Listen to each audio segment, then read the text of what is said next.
bienvenue dans La Leçon, le podcast sur l'art d'échouer. Vous avez adoré cet été et ça m'a vraiment fait chaud au cœur, les épisodes avec des auditrices. Alors j'en ai une nouvelle, Marianne Carême. Toujours pas d'homme. On surcompense le fait qu'il y avait eu un peu trop de bonhommes dans la saison d'avant.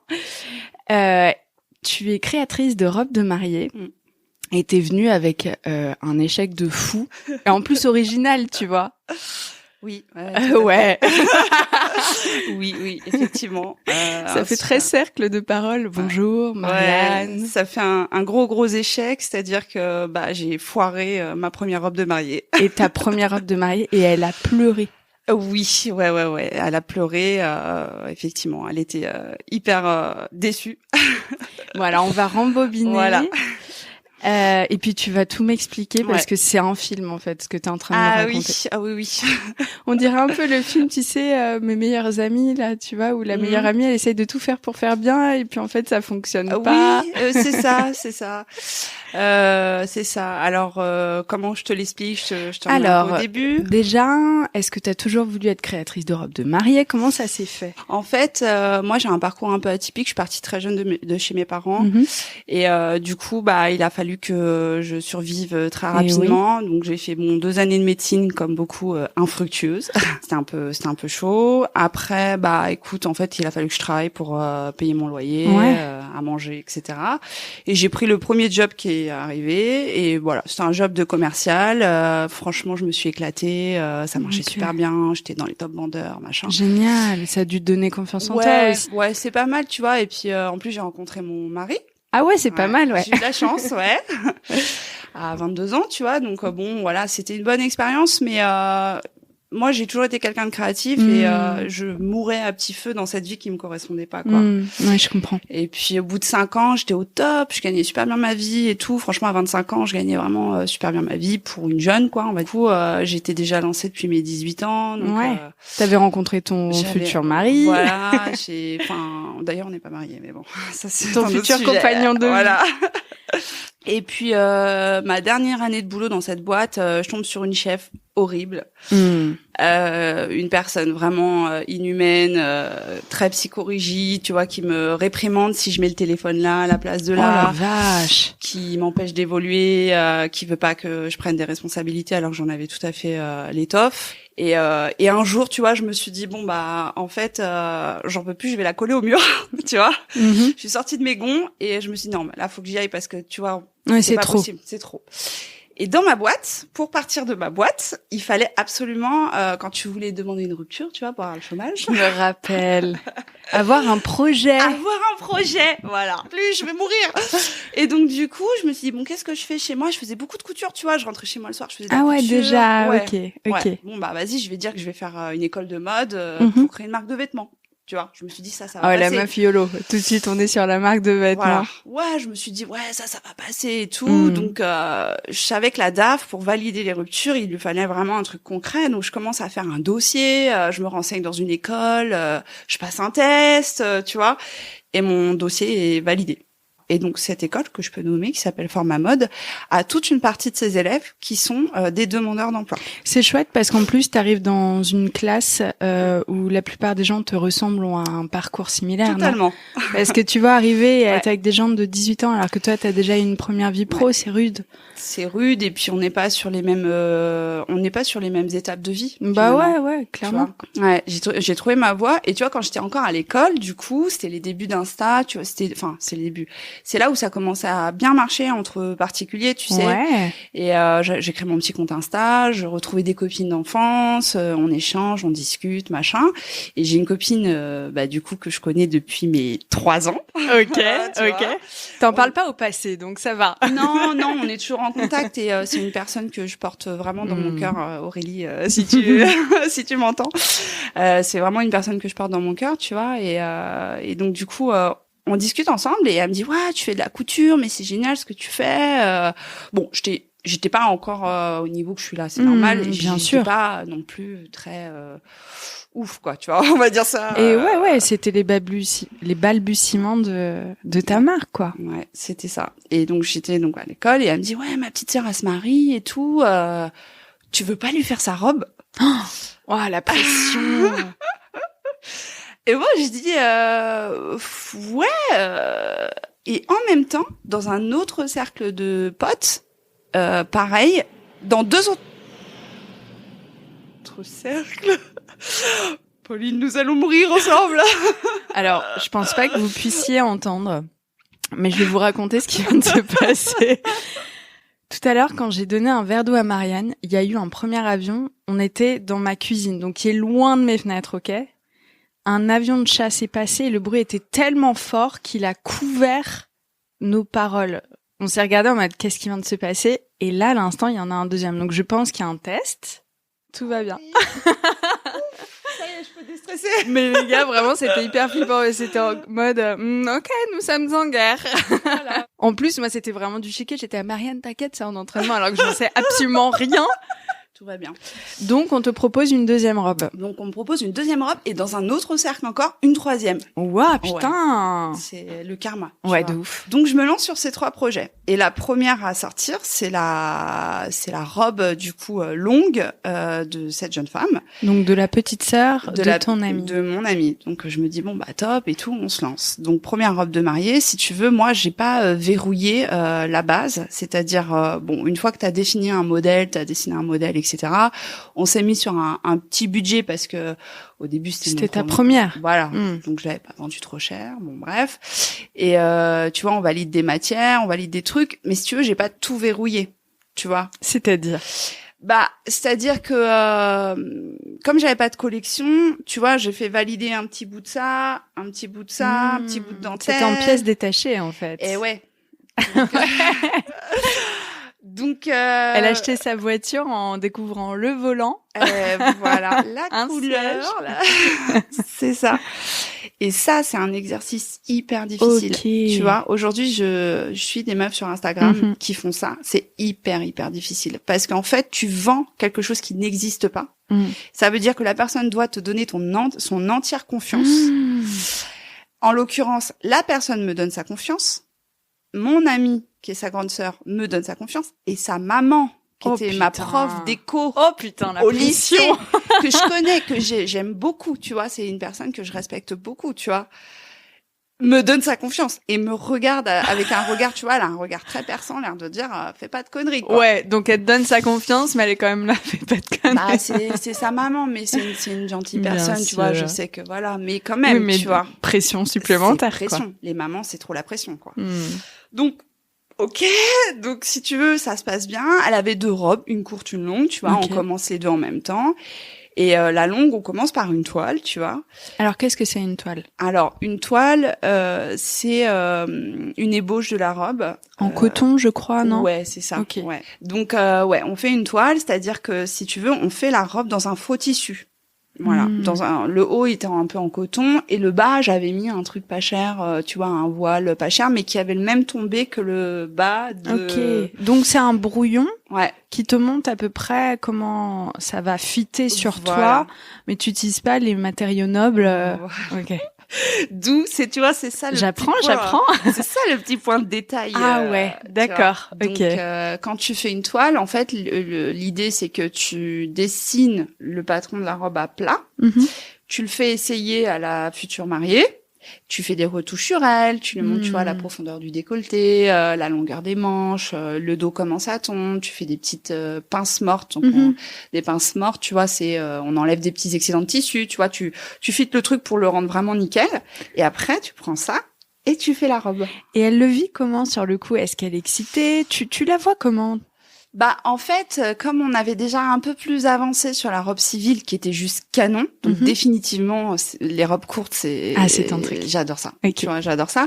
Vraiment une robe, même encore aujourd'hui, tu vois, je pense à en rééditer une édition. Ouais, elle était vraiment sympa. Et du coup, elle focalise là-dessus. Elle m'a donné sa confiance. Donc si tu veux, elle se dit non mais elle sait ce qu'elle fait. Tu vois, elle a confiance en moi en fait. Elle se dit pas. Elle était très jeune aussi. Tu vois, moi j'avais 27, elle devait avoir je sais pas 24 ans. Désolée si je me trompe sur ton âge. Ouais. Et c'est l'âge où on n'ose pas vraiment dire non plus d'ailleurs. Non. Et puis en plus elle fait un métier aussi à cette époque-là. Elle faisait un métier graphique, elle est designer pour des sacs à main, je crois. Donc dans des grandes maisons, machin. Enfin, tu vois, elle a confiance. Elle sait que c'est un processus de création artisanale et tout. Donc voilà, on avance doucement. Bon, la toile, forcément, c'est pas les bons matériaux. C'est pas ouf, tu vois. C'est compliqué de se projeter. On va voir la manière dont ça fit sur le corps, mais malgré tout, il y a pas la même émotion que quand tu vas voir de la soie. Non. Et puis en plus, tu vois, quand t'as une collection, tu peux faire une petite toile sur le haut et puis mettre le vrai bas, donc ça donne quand même quelque chose. Quand tu pars de zéro et que t'as pas du tout de modèle à faire essayer, c'est toile totale. Donc tu navigues à vue, quoi. Donc voilà, donc je lui fais une toile, tu vois, c'est potentiellement une des premières toiles que je fais, tu vois, c'est le tout début, enfin voilà. Bon, elle était à peu près contente et on passe à la réalisation. Sachant que, à l'époque, j'ai pas l'expérience que j'ai maintenant, donc je travaillais bien, mais j'étais lente. Évidemment, mais alors ça, on peut pas te le reprocher, c'est normal. Le premier épisode de la leçon, j'ai fait 35 heures de montage. Ah ouais. 35 heures. Une semaine. Et j'étais comme toi, avec un PDF d'explication et pas une vidéo YouTube. Clic droit, machin. Enfin, c'est normal. T'as dû stresser, tu sais, te dire, mon Dieu, ça va être ça à chaque fois. Moi, j'avais pas la pression d'une mariée sur les épaules. Oui. Je me permettrais pas de comparer, mais en tout cas, je te rassure, c'est tout à fait normal au début d'être très lente. C'est comme ça qu'on apprend, quoi. Ouais. Oui, c'est vrai qu'en fait, l'erreur déjà numéro 1 que j'ai fait, c'est de pas anticiper ça, tu vois.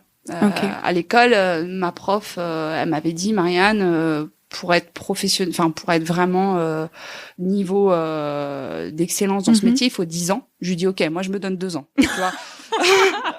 C'est bien, on aime l'ambition. Ouais. Ce qui est bizarre, c'est que tu vois, j'avais pas forcément super confiance en moi, mais j'avais beaucoup d'ambition et même si je savais pas faire, je disais oui, pas de problème, je vais trouver. Fake it until you make it, quoi. Voilà, c'est ça. Je me disais non, mais je vais y arriver, ça va le faire. Donc, on se lance dans le truc. Et puis, en fait, au fur et à mesure que je commence à réaliser la robe, déjà, tu vois, premier problème, je me rends compte que je vais jamais être dans les temps pour le rendez-vous que je lui ai donné. Oh, bordel. Et donc, je me dis, mais merde. Donc là, j'appelle mon mec. Je lui dis, bon, Dado, c'est son surnom, tu vois. Dado, faut que tu m'aides. Je vais jamais y arriver. Je t'en supplie, aide-moi. Donc il me dit bon, ok. Alors lui, il avait sa journée de table dans les pattes, tu vois. Il rentrait le soir. Oh, c'est mignon. Oh, putain, ouais, le pauvre. Il ferait plus ça maintenant. Il a bien raison. Donc voilà. Et puis tu vois, je commence à monter la robe. Et puis tu vois, si tu veux, sur la robe, il y avait plein d'empiècements brodés à la main. Ok, bien sûr, parce que pourquoi faire simple quand on peut se compliquer dès la première robe? Voilà, c'est ça, à la main. Et moi, j'avais jamais fait de broderie à la main. Donc, j'avais jamais fait de broderie à la main. Je savais pas le temps que ça prenait par broderie. Oh la vache. Et donc, j'en fais une. Et en plus, j'étais lente. Donc, première broderie, 1 heure. Il y en avait combien? Beaucoup. Beaucoup. Sur un buste, tu sais, t'es à peu près sur une trentaine max. Putain, donc 30 heures et rien que ça. Et t'as tes cours à côté? Non, j'avais fini l'école. Ah, ça va. Tu vois, j'avais commencé, j'avais fini l'école, mais c'était chaud. C'était chaud. Donc j'appelle une copine qui était à l'école avec moi, je lui demande de l'aide. Ouais. Et donc 48 heures avant le rendez-vous. C'est horrible, tu vois, j'en parle, mais je rigole, mais tu vois... Mais ça, faut mieux pas qu'elle le sache, tu vois ce que je veux dire? Elle me suit sur Insta, et potentiellement, elle va le savoir. Bon, on lui fait un bisou. 10 ans après, j'espère vraiment qu'elle m'en veut pas, et je pense pas qu'elle m'en veuille. Mais bon, du coup, voilà, 48 heures avant, je vois que j'avance pas et tout, donc j'appelle mon mec à l'aide, j'appelle ma copine qui, tu vois, Stargate, est super bonne brodeuse, et on se met à 3 pendant 48 heures d'affilée. Oh la vache. Donc, on dort pas. Quoi? Ah bah ouais. Ah, c'est une bonne pote, hein. Ouais, c'est une bonne pote, mais je l'hébergeais aussi un peu. Oui, ok. Voilà. On se met à 3 pendant, si tu veux, le samedi jusqu'au vendredi soir, samedi, dimanche. On dort pas. On a des matelas par terre. On va se prendre une douche, mais il y a encore commande de Uber Eats. Le glamour du monde des mariés, tu sais, quand tu vois l'envers du décor. Là, c'était pas glamour du tout. Si tu veux, là, je regardais la montre et je me disais tic-tac, tic-tac. Oh mon Dieu. Et je stressais, je me disais, mais mon Dieu, c'est horrible, je vais jamais finir dans les temps. c'est la honte, dans quoi je me suis lancée. Oui, puis on est hyper dur avec soi en plus. Moi je suis quand même assez dur avec moi-même, et tu vois, je me dis mais non, mais en fait t'es nulle, ma pauvre vieille, t'y arriveras pas. Pourquoi t'as fait ça? Toujours à vouloir faire des trucs compliqués. Ouais, et puis le manque de sommeil, ça aide pas à avoir un moral d'acier non plus. Non. Et en plus, comme j'étais l'instigatrice du truc, je devais motiver mon mec et ma copine, tu vois. Donc je devais faire genre allez, on y va, allez. Alors chacun avait son coup de bout à un moment différent. Des fois on se regardait, on se mettait à rigoler pour de la merde. Ouais. Tu vois, on se mettait à rigoler tellement on se disait putain mais on est ridicule quoi. Et tu sais, moi je m'excuse, genre je suis désolée. Bref, voilà. Donc vraiment, tu vois le truc. Et comme tu dis, en fait, quand t'es fatigué, tu manques de lucidité. Et en plus, à cette époque-là, tu vois, j'étais addict au sport. Je faisais beaucoup de sport. Donc je manquais de sommeil, plus la fatigue, plus, enfin, il y avait tout ça qui était réuni, tu vois, pour que ça foire, quoi. Donc le rendez-vous arrive. Autant te dire que genre 20 minutes avant le rendez-vous, on passe tous les trois, chacun son tour, à la douche en mode 5 minutes, tu vois. Ouais. Le truc horrible, la cliente, elle arrive, t'as encore les cheveux un peu mouillés.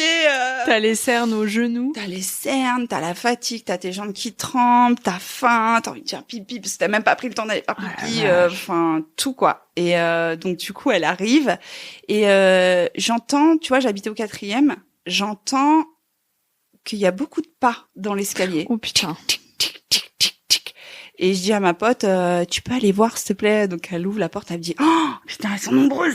Je dis, ah bon? Mais tu sais, moi je vois mon appart, il était tout petit, tu vois. Je dis, oh, quand même, où est-ce qu'on va mettre tout ce monde-là? Enfin, c'est petit, tu vois. Puis c'est oppressant en plus d'avoir autant de dieux qui te regardent, tu vois. Bah ouais, parce qu'en fait, c'est ta première robe. T'as pas dormi de la nuit, de 2 nuits. C'est chez soi en plus, donc il y a un sort de truc un peu intime. Ouais, il y a un truc intime, tu vois, mais j'essayais de le masquer en plus avec des rideaux et tout pour faire genre oui, tout va bien, tu vois, mais c'est vrai qu'il y avait un côté, ces personnes rentrent dans mon intimité, tu vois. Mais oui. Donc il y avait tout ce côté-là et tout, et elle me dit ouais, elles sont nombreuses. Et moi, tu vois, c'est pas le fait qu'elles soient nombreuses qui me gêne, mais là je me dis en fait si elle aime pas, je me tape l'affiche devant tout le monde. Ouais. Tu vois. Donc bon, je me dis allez Marianne, courage, allez, on affiche son plus beau sourire, tout va bien se passer. T'étais fière de ta robe? Qu'est-ce que tu en pensais concrètement à ce stade-là? En fait, il y avait un truc qui me plaisait pas.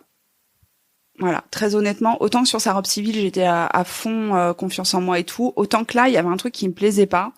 J'arrivais pas à dire ce que c'était. J'avais pas aussi la prise de recul de me dire d'écouter mon instinct.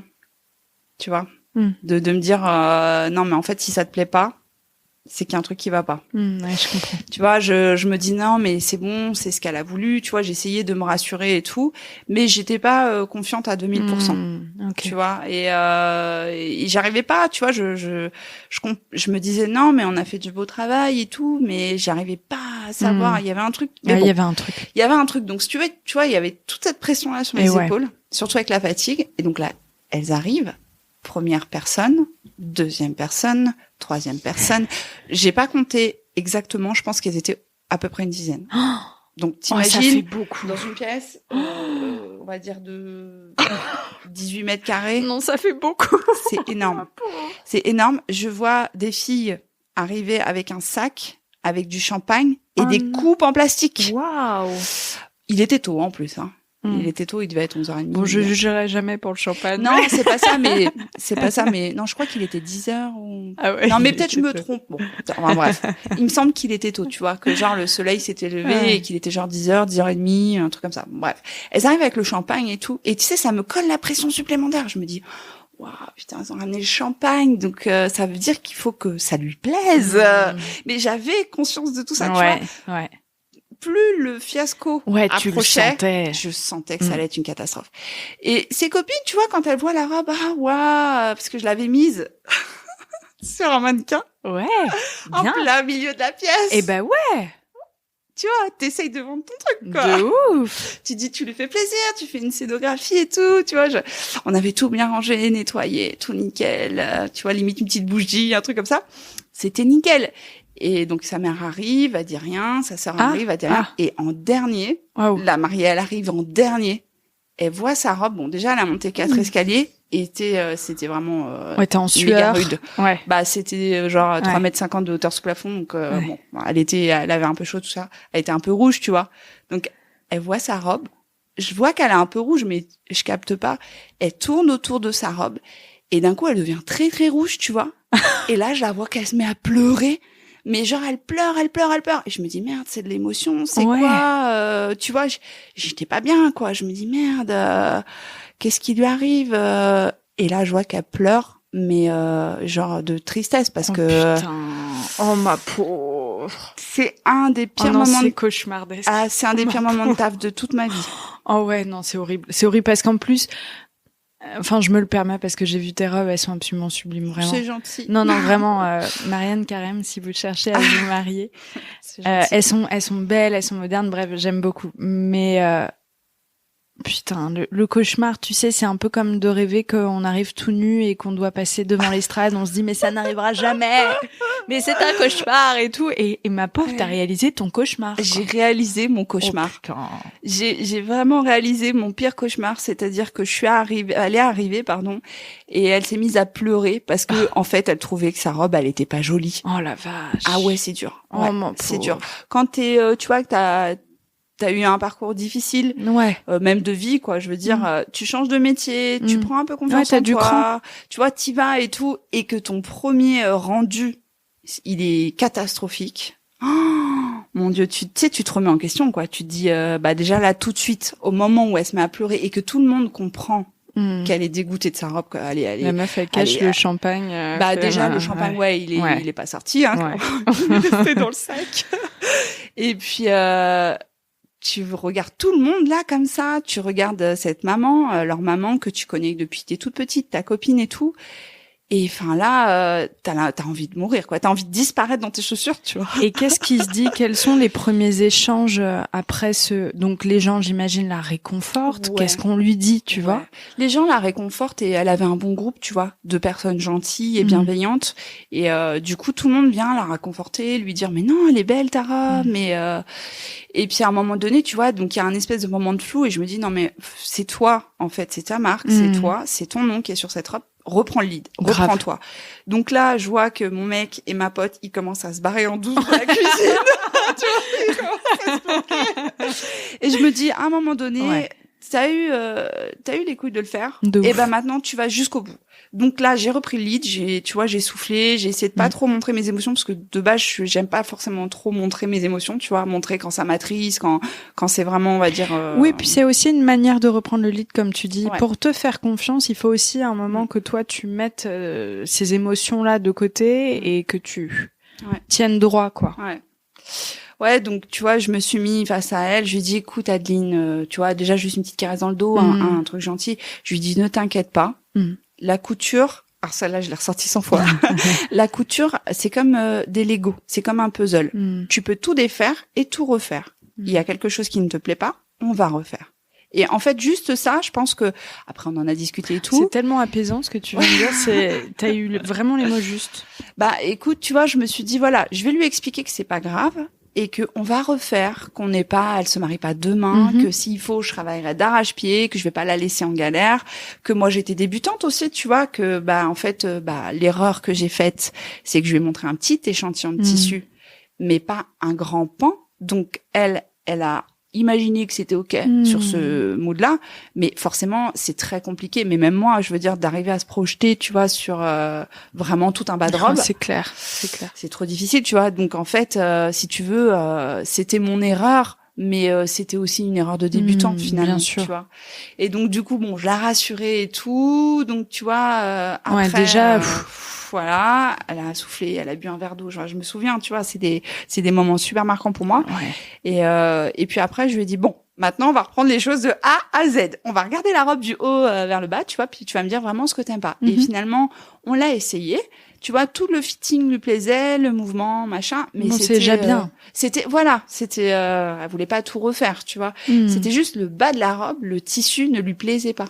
Ah, tu vois, c'est pas ce qu'on aurait imaginé. On se serait dit peut-être les mini broderies, et en fait, non. Non, c'était vraiment tout le bas de la robe. C'est aussi pour ça qu'elle a eu une réaction, je pense, aussi forte. C'est que le bas de la robe, c'est genre 60% de la robe, tu vois. Ouais. Et donc, si ça te plaît pas, bah, c'est juste horrible. C'est pas un petit détail. Si ça te plaît pas, je pense qu'elle a dû vivre ça comme, tu vois, vraiment un drame, quoi, au moment, avec toute la pression qu'il y a sur les futurs mariés. Oh, et mais tout, on imagine. Je comprends sa réaction. Ouais. Elle s'est pas dit, Marianne, elle va pouvoir changer le bas. Elle s'est dit, oh mon Dieu, mais j'aime pas ma robe, c'est une catastrophe, tu vois. Et donc voilà, donc on a refait le truc et tout, puis en fait finalement on s'est rendu compte que c'était le bas de la robe, donc on a changé le bas de la robe et finalement elle était très contente. Ah là là. Ce que je vois là vraiment, c'est que t'as montré à quel point t'avais un caractère de leaduse en fait. T'es restée très calme, t'as eu les mots justes et t'as eu de l'autorité, mais de l'autorité saine. Tu vois ce que je veux dire? T'as réussi à la rassurer en reprenant le rôle principal, comme tu le disais tout à l'heure. De professionnel. Ça, c'est un vrai... Pardon, c'est ma reprise avec la leçon, je trouve pas mes mots. Ça, je pense que c'est un moment qui est aussi très déterminant dans la construction de ta marque, non pas pour le côté négatif, mais aussi pour ce que ça fait ressortir chez toi, non? Ouais, je pense. Je pense que, tu vois, j'avais vraiment cette envie finalement de devenir cette femme-là en fait, tu vois, même dans mes expériences, tout ce que j'ai appris dans toutes mes expériences de vie et professionnelles, c'était vraiment déjà d'être chef d'entreprise. Ça se sent, mais ça se sent. Peu importe ce que je faisais, si tu veux, je savais que je voulais faire ça. C'est pour moi, je voulais avoir ma boîte. J'ai vu qu'aussi avec mes managers, même les plus gentils, même les crèmes de la crème de la crème, il y en a un, je le kiffais, tu vois, je l'appelais mini chef. Enfin, c'était vraiment, j'étais casse-couille quoi. Faut dire la vérité. En fait, je voulais faire comme j'avais envie, ma vision et tout. Et au final, tu vois, j'avais cette envie-là, mais tout de suite, tu vois, ce que j'ai retiré de ce truc-là, c'est que je me suis dit, si tu veux faire ce métier, si tu veux créer ta boîte, si tu veux faire des robes de mariée, il va falloir que tu apprennes à gérer quand il y a des soucis, quand il y a un litige, voilà, quand il y a une déception, et c'est ça le cœur de notre métier. Tu vois, ce que je dis à mes collaboratrices, parce qu'aujourd'hui la boîte a évolué, et j'ai la chance d'avoir des jeunes femmes avec qui bosser et de partager ça, tu vois, c'est que je leur dis toujours, en fait, la valeur de notre entreprise, c'est pas de faire tout parfaitement, parce qu'on ne pourra jamais tout faire parfaitement. La valeur, c'est notre façon de répondre aux problèmes. C'est exactement ce que je me suis dit en écoutant ton histoire à l'instant, la manière dont tu as géré les choses, l'intelligence et la douceur. Oui. T'as vraiment une autorité naturelle et je pense que la nana, mais tu sais, après ce genre de truc, je suis certaine qu'elle a une expérience bien meilleure encore que si ça s'était plus ou moins bien passé. J'espère. Il y a un sort d'effet étonnant comme ça souvent, quand ça se passe mal et qu'on est écouté, accompagné, chouchouté, t'as encore plus envie de donner de l'amour à la personne. Tu vois ? Écoute, je vais pas te mentir, elle m'a invitée à son mariage et c'est le plus beau des cadeaux qu'elle pouvait me faire. Ce jour-là, j'ai eu une migraine de malade, j'ai pas pu rester jusqu'au bout parce qu'elle était... Mais elle est, tu vois, elle m'a pardonné, je pense. Mais ça veut tout dire. Hein. Ouais. Je pense qu'elle a eu l'intelligence de se dire ok, sur le coup c'était pas cool, mais au final elle a fait le job et voilà. Puis il y avait une grosse valeur émotionnelle, tu vois. C'est sa sœur, c'est quelqu'un que je connais depuis ma naissance. C'était dur.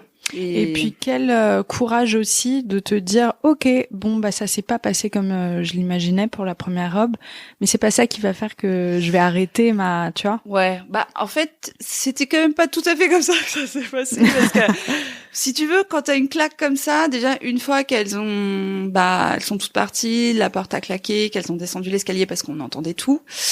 Tu pleures. Ouais. Tu pleures. Mais bien sûr, bien sûr. Ma copine, elle était au bout de sa vie aussi. Mon mec essayait de me rassurer. T'es au bout de ta vie, tu pleures. Tu te poses des questions, tu vois. Mais entre-temps, j'avais aussi les autres robes à finir pour les autres mariés. Donc, je pouvais pas non plus me laisser abattre. Et puis, après, c'était pas mon premier souci finalement. Après, au fur et à mesure de ma carrière, quand j'étais toute seule, quand j'étais après avec des salariés, etc., je me suis rendu compte qu'en fait, c'est un truc récurrent quand tu fais du sur-mesure, même quand tu as une collection, même quand tu fais valider, même quand les clientes, elles essayent le modèle, il y a toujours un petit flottement parce que c'est normal, elles ne font pas ce métier et elles peuvent pas se projeter à 100%. Et puis, il y a, à mon avis, il y a aussi...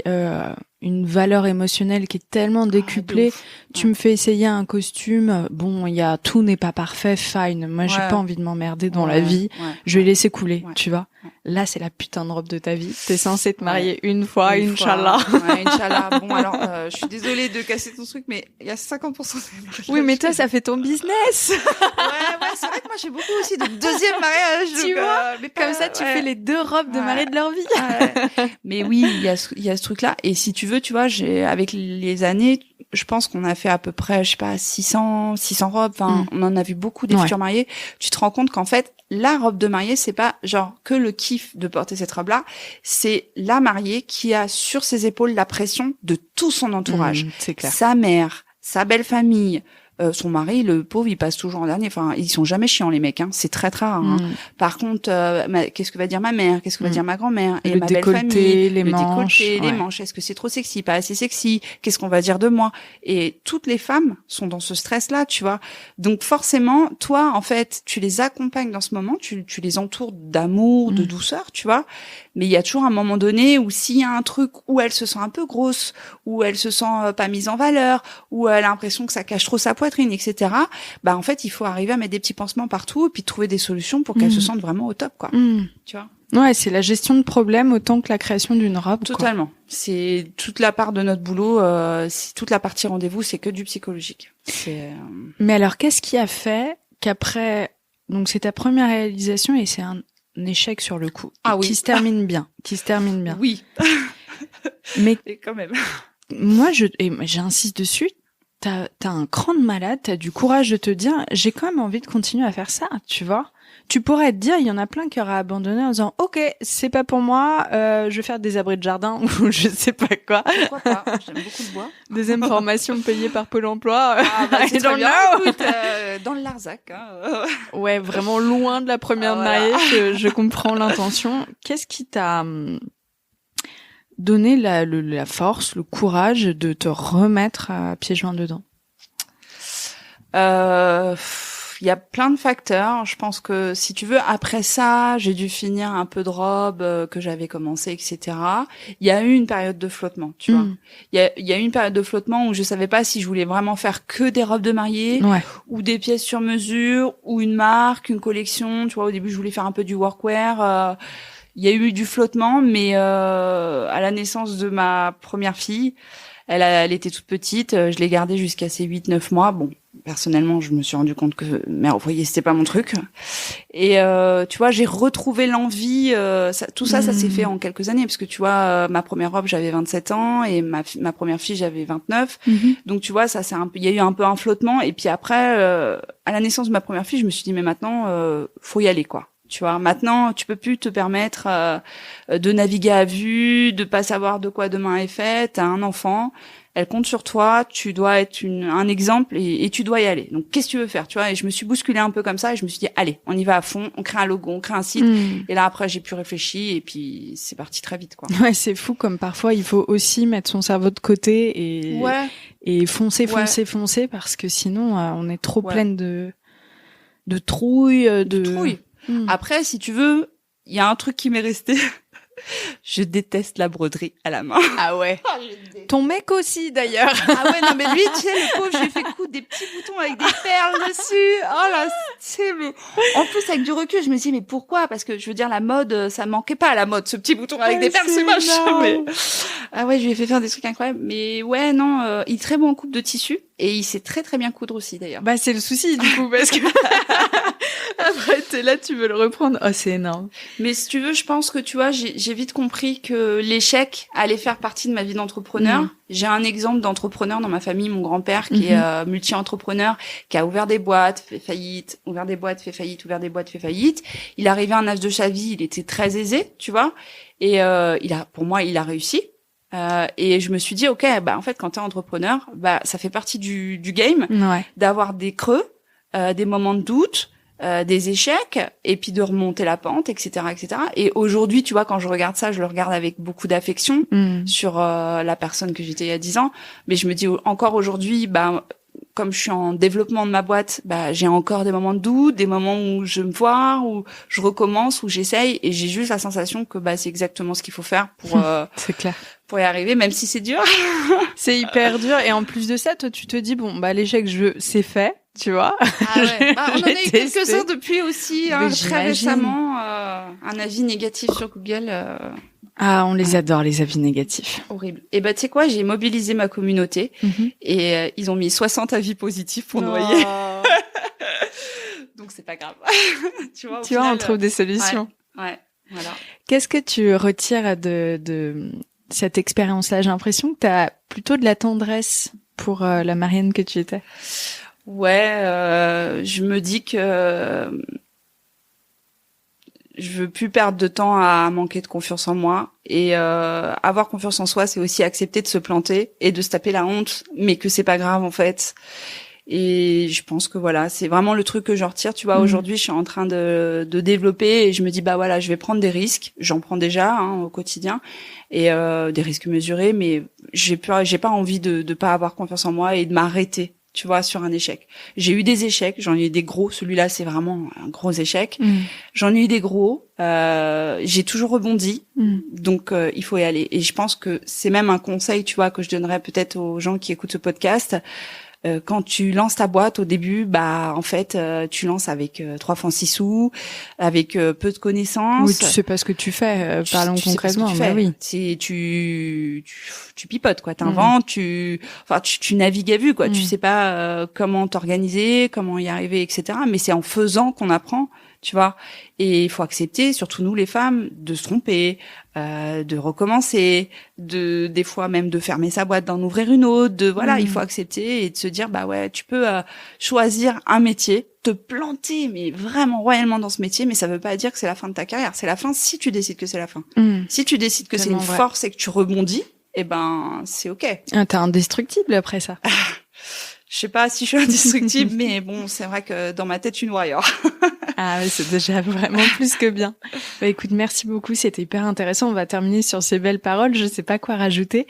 Où est-ce qu'on peut te trouver? S'il y a des futurs mariés qui nous écoutent, tiens, viens, allez, on fait ta pub. Allez, c'est trop gentil. Merci. Alors, écoute, je suis très fière de dire qu'on a 3 showrooms. Un à Clichy. Ouais, 3 showrooms. On en a un à Clichy dans le 92, donc accessible en métro pour les Parisiennes. On en a un à Lyon, dans le plein centre de Lyon, et on en a un tout nouveau à Rennes. Waouh. Ouais, voilà. Donc voilà, il y a plein de dispo sur ces 3 endroits, et puis voilà, moi et mon équipe surtout, vous pouvez nous retrouver dans ces 3 endroits. C'est des appartes, c'est un petit lieu intime. Oh là là, un peu cocon. Ouais, un peu cocon. Vous êtes toutes seules, on vous écoute. C'est vraiment bienveillant. On est une équipe bienveillante, donc voilà. Trop cool. Et puis aller à Rennes avec ma maman, on est nantaise. Trop bien. Et une fois par an, notre tradition, c'est qu'on passe une journée à Rennes, on fait du shopping, tea time. C'est une ville qui est tellement jolie, tellement charmante, vraiment. Allez-y, que vous mariez ou pas, tu vois. C'est une super belle ville. Ouais, écoute, j'ai pris un showroom, très mais je idée. ne sais pas encore. Je n'y suis jamais allée. Tu vois, dans mon tempérament, mais j'ai très hâte. J'ai regardé sur Google tous les spots et tout, donc tu pourras m'en dire un peu plus. Ok, ouais, j'ai des adresses vintage. Passé. Merci beaucoup. Merci Pauline. J'espère que cet épisode vous a plu. Pour suivre les coulisses du podcast, n'hésitez pas à me follower sur Instagram @Paulette_Grisoni, sur Twitter, podcast LL en majuscule, ou sur Facebook, La Leçon Podcast. On se dit à très vite pour un nouvel épisode.